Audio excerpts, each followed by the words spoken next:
Good evening, you're now with me, George Mato for TVS Nightline, and here are the headlines for tonight. Sarawak is taking a bold step in innovation and analysis approach via TRIZ. Educational and health autonomy, the main topic of discussions in the upcoming MA63 Implementation Action Council meeting. And on the same matter, Sarawak's continental shelf rights non-negotiable.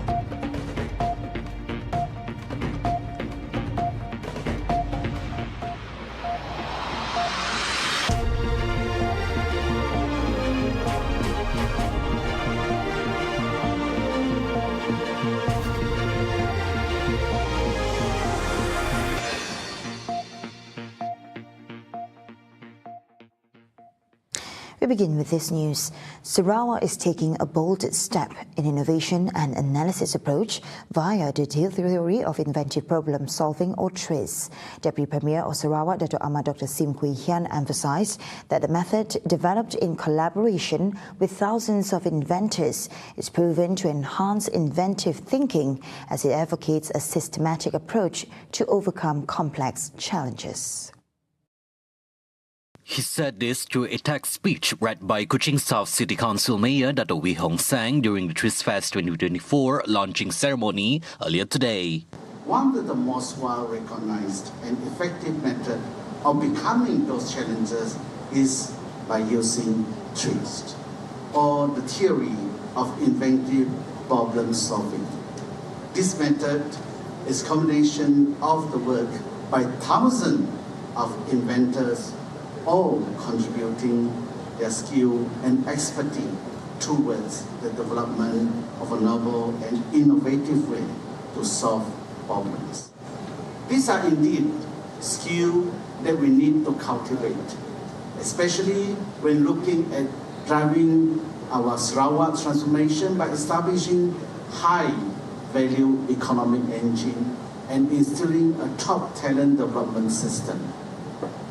As we focused on ways to strengthen the problem-solving foundation in Sarawakian, we recognize that it is extremely beneficial for us to learn TRIZ in order to search for and implement the best available solution. Team Innovate with TRIZ and AI for Sustainable Global Growth. The 19th International TRIZ Fest 2024 conference will be held in Kuching from September 4th to 6th, 2024. The three-day conference, which features panel discussions, interactive workshops, and networking session, is jointly organized by University Malaysia Sarawak Unimas, Malaysia TRIZ Innovation Association, Sarawak TRIZ Association, and the International TRIZ Association. I'm very proud to be given the opportunity to be part of hosting this iconic event and to stand here today at the 19th TRIZ Fest 2024 in Kuching. Thank you for the trust and the confidence in us to be the first in leading and supporting this global show. I'm sure that I speak on behalf of all Sarawakians when I say we look forward to transferring more knowledge to our beloved Sarawak. We also said that hosting this year's conference will put Sarawak on the map as a leader in technology and innovate problem solving. Educational and health autonomy will be the main topic of discussions in the upcoming MA63 Implementation Action Council meeting, or MTP MA63. Deputy Minister and the Premier of Sarawak's Department of Law, MA63 and State-Federal Relations, Dr. Sharifah Hasidah Said Aman Ghazali, stressed that Sarawak's boundaries, including the continental shelf and its associated rights, will not be subject to any negotiations. These issues, she said, must be prioritized to ensure Sarawak has more administrative authority to make the best decisions for Sarawak, particularly regarding the implementation of health and education-related projects. Supaya kita dapat buat keputusan dan membuat keputusan yang terbaik untuk negeri Sarawak dari sudut otonomi pentadbiran dan otonomi pentadbiran lah, dan hak-hak kita untuk dapat laksanakan projek-projek kesihatan, projek-projek berkaitan pendidikan di negeri Sarawak, dengan kita lebih banyak kuasa dan otonomi lah untuk laksanakan. Sebab kita lebih tahu keadaan kita di negeri Sarawak, kita lebih tahu apa yang kita mahu dan kita lebih tahu macam mana nak merancang pembangunan pendidikan dan kesihatan di negeri Sarawak. She was speaking to reporters after launching the Children's Advocacy Program organised by the Welfare Department at SMK Semerah Padi on Wednesday. The September 12th meeting, which will be chaired by Prime Minister Dato Sri Anwar Ibrahim and Premier Sarawak Dato Patingidan Sri Abang Johari Tun Openg, will also discuss issues concerning administrative appointments. Meanwhile, Sharifah reiterated that the Malaysia Agreement 1963 MA63 Special Committee will not touch on Sarawak's boundaries, including its continental shelf, citing that the issues are non-negotiable and not up for discussion. She also stressed that the matter falls under the state's rights. Ini hak kita dan kita ada hak untuk laksanakan undang-undang negeri kita. Jadi ini tak boleh dibuka oleh rundingan. Mungkin orang lain tak setuju dengan definisi kita undang-undang kita, tapi ini adalah hak kita yang sah di bawah undang-undang kita yang sah. Sebab tanah adalah merupakan satu perkara di bawah jurisdiction of the state, negeri. Ada hak untuk mendefinisikan tanah kita. Previously, Sharifah said that Sarawak is entitled to manage and regulate all activities around the continental shelf under the Continental Shelf Act Amendment 2009. She added that these rights include overseeing activities related to fishing, carbon capture, utilization and storage CCUS in the area. The community must be more aware of child neglect and abuse cases to prevent them from occurring and ensuring they are handled effectively. The public is urged not just to be observers, but to take action by reporting such cases to the authorities and through the Talian Kasih helpline at 15999. Stressing this matter, Deputy Minister in the Prime Minister's Department of Law, MA63 and State Federal Relations, Dato Sharifah Hasidah Said Aman Ghazali said such actions can help rescue and protect the rights of the children involved. Tolonglah lapor kepada polis. Jangan ngajak ambil video, jemput ada orang kena, anak-anak kena pukul ke, anak-anak diabaikan, ambil gambar masuk dalam social media. Memang sensasi, tapi jangan polahnya. Yang penting kita buat laporan polis atau kita telefon ke nombor yang saya sebut tadi, 15999. Ini penting ya untuk kita jaga hak-hak anak-anak kita. Sebab anak-anak kita tu kadang-kadang si tahu. Kadang-kadang dia kena dicampur, didera, diabaikan, mereka si tahu. The child advocacy program, Child Love, is implemented to raise awareness of the importance of addressing child abuse and neglect issues while also educating children about their rights. It also provides an opportunity for the child welfare teams to get to know children in their respective areas better, and thus play their roles and responsibilities as specified. The construction of the Engineering Excellence Centre is set to commence by 2026. Chairman of the Association of Bumiputra Consulting Engineers Sarawak, Insinyur Irwan Zulkarnain Hasbi, said that the proposal is now in its final stage of determining the construction site in Kota Samarahan. The Engineering Excellence Centre will also house other engineering institutions at the same location. Sekarang ni kita harus mendapatkan tapak dulu dan kita akan pergi ke peringkat cadangan reka bentuk, kelulusan daripada authorities, SPA dan sebagainya. Mungkin mengambil masa, planning will be at least 6 to 1 year. So after 1 year, then probably we can see the actual physical construction of the center. Now it's 2024, probably 2025 we'll have the approval. Then by end of 25, early 26, we'll see the construction. He also emphasized the importance of building the center to ensure that all GJPBS members and local engineers are equipped with modern skills and technology. By 2030, actually, seperti mana ditekan oleh Premier, we would like to equip our members lah. Supaya capability untuk project implementation, project delivery dapat dicapai oleh kerajaan negeri. So that is our main target. But with the use of new technology and what they call Premier telah menekankan penggunaan BIM, Building Information Modeling, untuk digunakan untuk mempercepatkan projek. So by 2030, we want all our members to be well versed dengan all these technological skill and tools. That's why the training center comes about lah. He told this to reporters after a courtesy call to the Premier Sarawak, Dato' Patikin Tan Sri Apang Johari Tun Openg at Wisma Bapa Malaysia on Wednesday.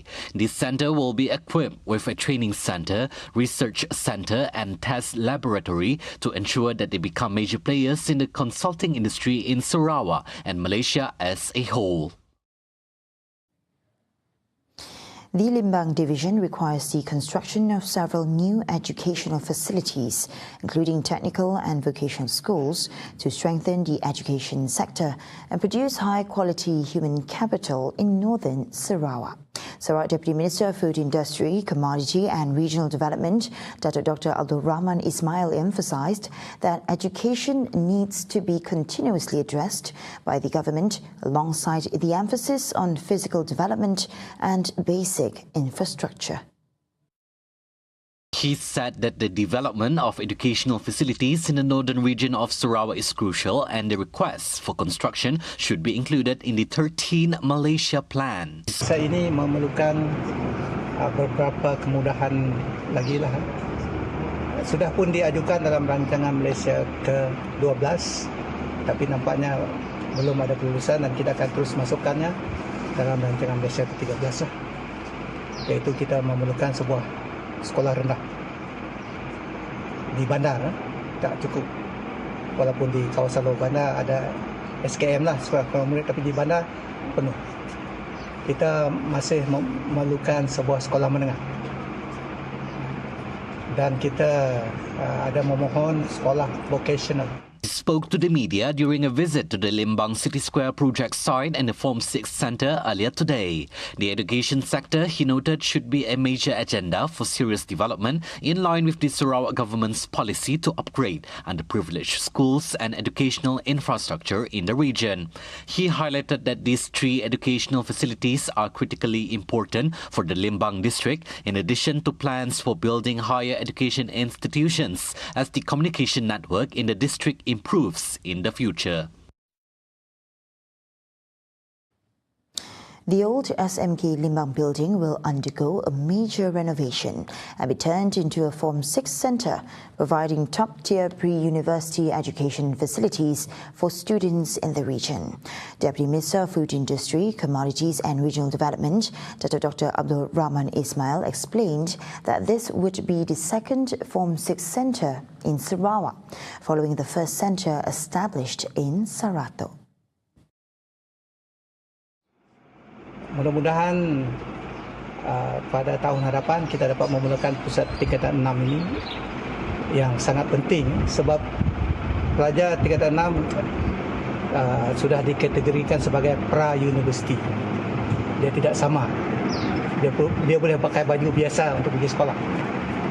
Tapi sekarang ini masih ditempatkan di sekolah-sekolah menengah biasa.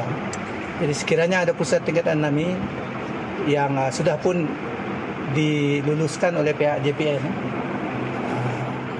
maka ia merupakan pusat tingkatan 6 kedua di Sarawak.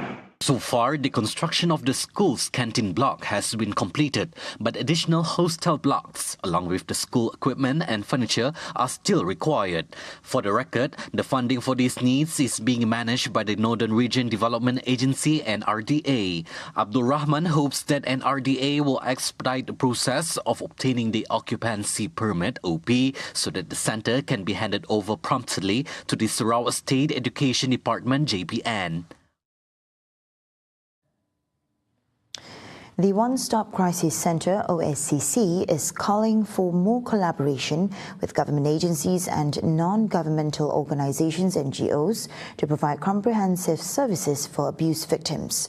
OSCC Chairwoman Dato' Lily Yong stated that by working together, various parties can offer safer and more comfortable protection for victims, helping them avoid prolonged trauma.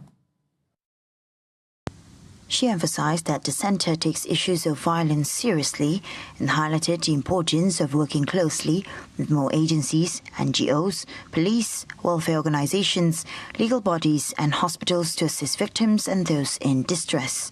Like we have mentioned, after the pandemic for a while already, you don't see figures like how many have been reported and this. And I think that only serves as a guideline. And actually, it's more alarming, the hidden, people who don't come to make a report or people who are not aware of it. After a while now, pandemic is a few years. But we know there's a need, urgent needs, and we have to see how we do it. And the ways and methods we do may be different from what we did before. She made these remarks during a press conference held at a hotel in Kuching on Wednesday.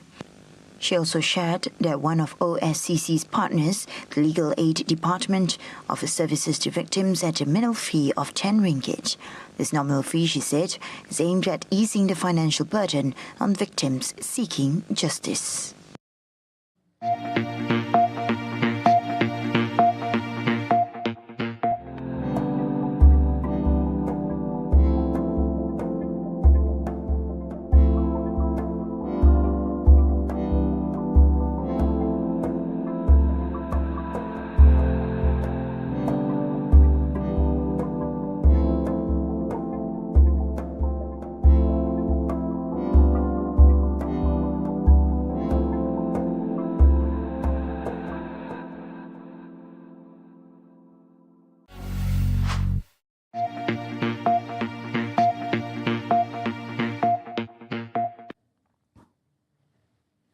Welcome back.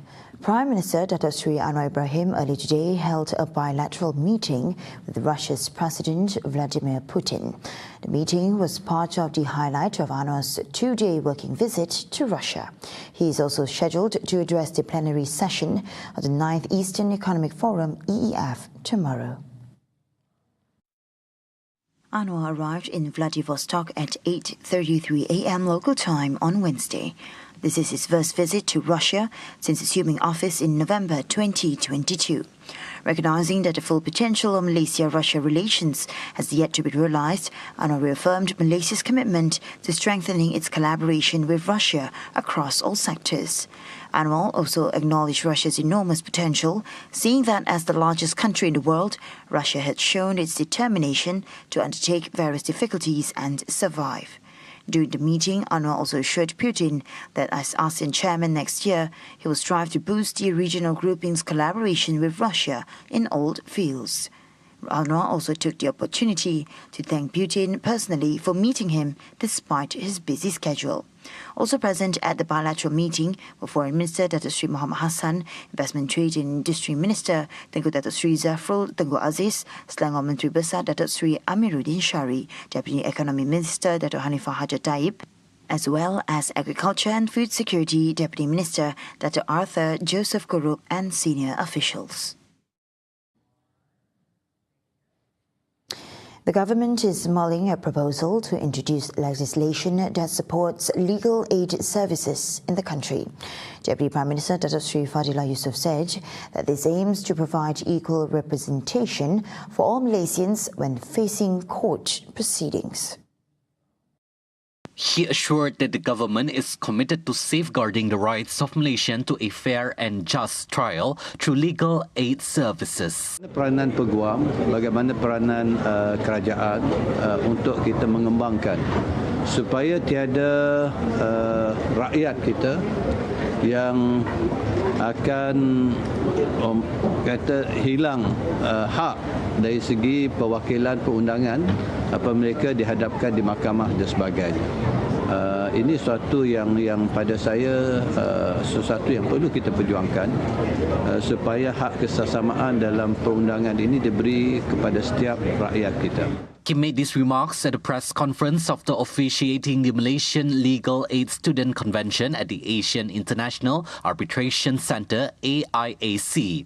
Additionally, he did not rule out the possibility of proposing tax exemptions for lawyers who offer pro bono services. The Women, Family and Community Development Ministry, KPWKM, will propose assistance for single mothers seeking alimony payments from their ex-husbands in court as part of the Budget 2025. Its Minister, Dr. Sri Nancy Shukri, said this is one of the ministry's wish lists following engagement sessions with stakeholders who requested support for underprivileged single mothers navigating the legal process to claim their rights in court. It's our wish untuk membantu terutama sekali wanita ibu tunggal. Bila berlaku perceraian, mereka nak mendapatkan nafkah untuk anak tu. Jadi menjadi masalah kerana tidak mampu nak pergi ke mahkamah. In addition, Nancy said the elderly care is a key focus for the ministry in the Budget 2025, particularly in preparation for Malaysia's anticipated transition to an aging nation by 2030. Kita yang memberi penjagaan, ini kita rasa satu sektor yang perlu kita tumpukan kerana inilah akan menjadi panduan untuk kita masa hadapan kerana kita sendiri bila kita sudah mencapai umur tertentu, kita nak milih di mana kita nak tinggal di rumah kah atau tinggal di tempat yang akan disediakan oleh pihak swasta kah. She was speaking to reporters after launching the KPWKM at WPKL Community-Based Organisation CBO Directory in Kuala Lumpur earlier today. She said that the ministry is also proposing the establishment of centres to train parents with autistic children, aiming to enhance their understanding and ability to care for their special needs children. The use of Building Information Modelling (BIM) software should be expanded to include sewerage systems and road construction projects. Deputy Works Minister Dr. Sri Ahmad Maslan pointed out that BIM could help prevent future subsidence incidents such as the one that occurred at Jalan Masjid India on August 23, adding that this matter was also discussed during the Cabinet meeting yesterday. Bagaimana contohnya kurangnya pemetaan dari segi pembentungan di Kuala Lumpur misalnya. Building Information Modelling ini bukan hanya untuk bangunan tetapi dia juga untuk pembentungan dan juga untuk jalan raya. Dan semalam kami berbincang lagi dalam mesyuarat pos kabinet bagaimana untuk melaksanakan Building Information Modelling ini. Maka sebuah jawatan kuasa yang dipengerusikan oleh Ketua Siusaha ditubuhkan untuk kita menyelaraskan segala teknologi baru dalam pembinaan dan juga pembinaan jalan. Ya. He was speaking to reporters after officiating the GeoCitra 2024 conference organised by the Geotechnics and Transportation Department, Faculty of Civil Engineering, University Technology Malaysia earlier today. BIM is a process of creating and managing three-dimensional 3D information models throughout the life cycle of a project. These digital models are utilised by various parties to enhance overall asset management efficiency. Ahmad also proposed that local universities and construction companies collaborate to develop Malaysian-made BIM software.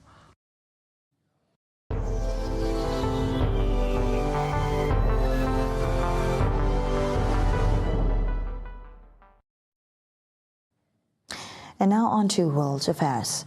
Ukrainian Foreign Minister Dmytro Kuleba has submitted his resignation, the Speaker of Parliament said on Wednesday, as part of a major government reshuffle. The announcement came a day after several other ministers resigned in a significant government reset 2.5 years into Russia's invasion.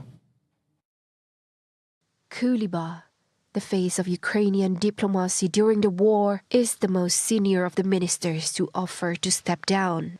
The 43-year-old has held the post since 2020 and since Russia's 2022 attack traveled the world to advocate for Western support for Kiev and sanctions on Moscow. Parliament Speaker Ruslan Stefanchuk said Parliament would vote on the resignation request soon. On Tuesday, several ministers handed their resignations, including the Minister of Justice, Strategic Industries and Environmental Protection. Pope Francis today appealed for religious unity to counter extremism and intolerance as the longest-trailed 87-year-old papacy got into full swing in Indonesia. On the first full day of his four-nation trip to the Asia-Pacific, the pontiff zeroed in on the role all faiths can play on flashpoint security issues. Per favorire una pacifica e costruttiva armonia che assicuri la pace e unisca le forze per sconfiggere gli squilibri e le sacche di miseria che ancora persistono in alcune zone. La Chiesa desidera incrementare il dialogo interreligioso. In a speech after meeting President Joko Widodo, the Pope also said that dialogue is the key to meeting common challenges, including countering extremism and intolerance. The Pope also said self-interest was preventing the religious unity he had called for and was driving wars around the country without referring to a specific one. Widodo echoed the Pope's remarks. Catholics represent fewer than 3% of the population of Indonesia, about 8 million people, compared with 87% or 242 million who are Muslims. However, there are 1 of 6 officially recognized religions or denominations in the nominally secular nation, including Protestant, Buddhism, Hinduism, and Confucianism. The trip to Indonesia is the third ever by a pope and the first since John Paul II in 1989. The Pope's fragile health is set to be tested on the trip, which will also take in Papua New Guinea, East Timor, and Singapore. See the world closer with TVS as we bring you the latest news updates both locally and internationally. For more headlines anytime, anywhere, just head on to our official website at tvsarawak.my or follow us on our social media platforms at TV Sarawak. And those were the updates on TVS Nightline. I'm Shulshmato. Thank you for watching and have a good night.